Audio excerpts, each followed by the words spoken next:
अजी चिन्योट में 76 साल कबल यानी कि 14 अगस्त और 15 अगस्त की दरमियानी शब में एक बहुत बड़ी चोरी की वारदात होती है।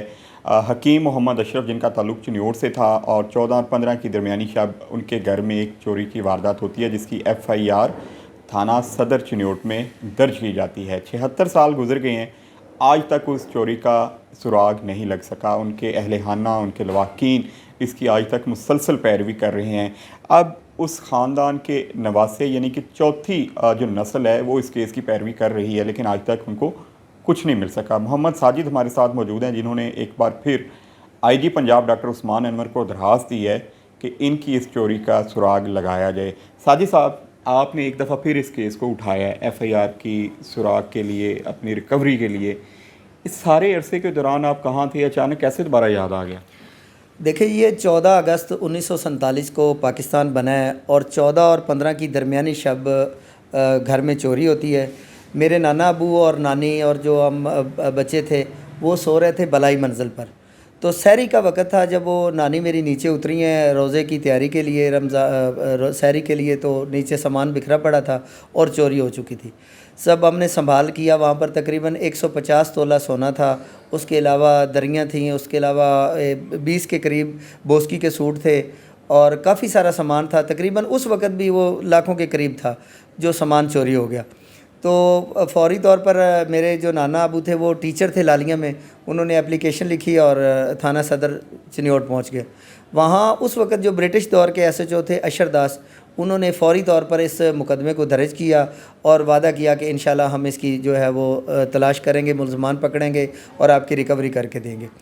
वक़्त चलता गया। उसके बाद फिर क़याम पाकिस्तान के बाद पहले SHO जो थाना सदर में आए सालिह मोहम्मद सब इंस्पेक्टर थे, उन्होंने फिर वादा-वाइद शुरू किया कि इंशाल्लाह हम इसको ट्रेस करते हैं, तलाश करते हैं। फिर इसकी तफ्तीश जो है वो चौकी सिटी भेज दी गई, जो सिटी शहर की हदूद की चौकी थी, अब वो थाना सिटी बन चुकी है। वहाँ पर भी तफ्तीश होती रही। मुख्तार अहमद जो ASI थे वो अब रिटायर हो चुके हैं और बड़ी बात यह है कि वो भी अब तक ज़िंदा हैं, जंग में रिहाइश पजीर हैं, वो जो तफ्तीशी थे। तो वहाँ पर कोई किसी किस्म की जो है वो अभी तक रिकवरी नहीं हुई। आज 76 साल गुजरने के बाद हमने दोबारा फिर एप्लीकेशन दी डॉक्टर उस्मान अनवर साहब के हवाले से। बताएं कि नामालूम अफराद के ख़िलाफ़ दरख्वास्त FIR दर्ज की थी या किसी पे शक था आपको? नहीं, उस वक़्त हमने नामालूम अफराद पे की थी। आज भी अगर हम उसकी बुक नंबर 32 खोलते हैं तो उसके ऊपर अदम पता लिखा हुआ है और नामालूम मुल्ज़मान लिखे हुए हैं। वो अदम पता चूँकि कोर्ट में जब चला जाता है मुकदमा तो 5-6 महीने बाद कोर्ट उसका रिज़ल्ट मांगती है, फिर पुलिस जान छुड़ाने के लिए उसके ऊपर अदम पता लिख देती है या मुल्ज़मान फ़रार लिख देती है या किसी न किसी को नामज़द कर देती है।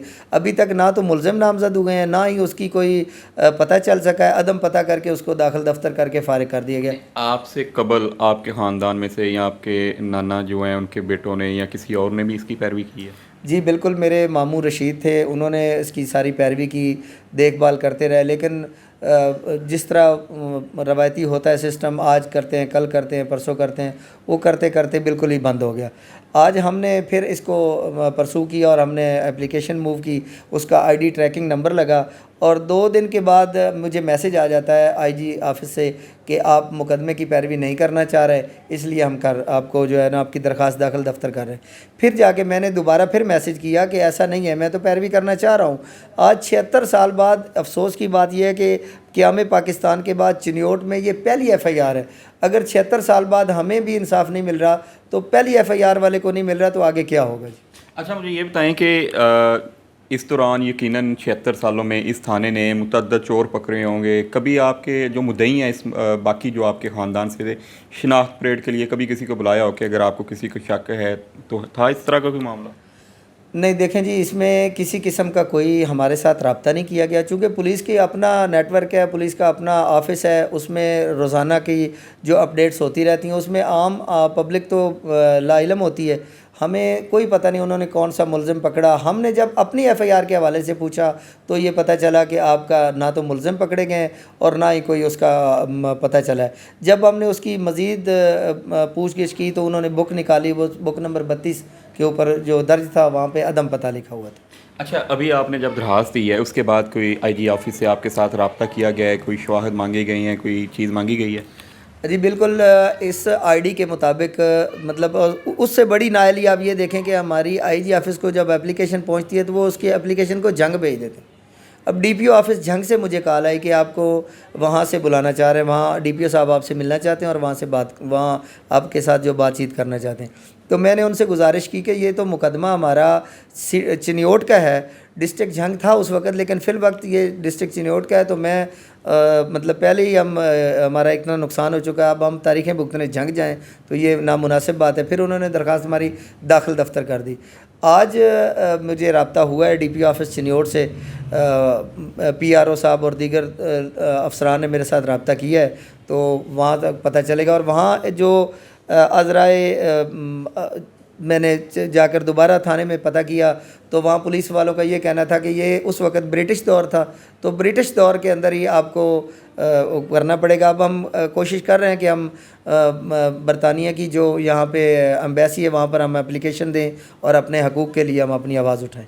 अब आप क्या चाहते हैं, पुलिस क्या करे, वो ढूंढ निकालेगी? अब तो उस दौर का अगर चोर कोई हुआ भी तो मर खप गया होगा। देखें, ये तो रियासत की ज़िम्मेदारी है। अगर हमारी कोई चीज़ चोरी होती है, गुम होती है, मुलजिम नहीं मिलता, तो ये रियासत की ज़िम्मेदारी है, वो हमें हमारा नुकसान पूरा करके दें।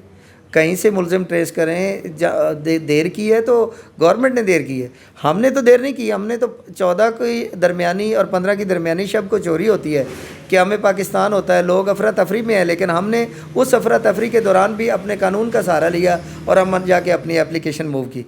तो अब हम अपने लायर से भी मशवरा करेंगे कि ब्रिटिश गवर्नमेंट को हमने ख़त लिखना है या आईजी पंजाब ने हमें 76 साल बाद इंसाफ देना है या पंजाब गवर्नमेंट ने देना है, जिसने भी देना, हमें तो इंसाफ चाहिए और हम इसके लिए एप्लीकेशन मूव कर चुके हैं।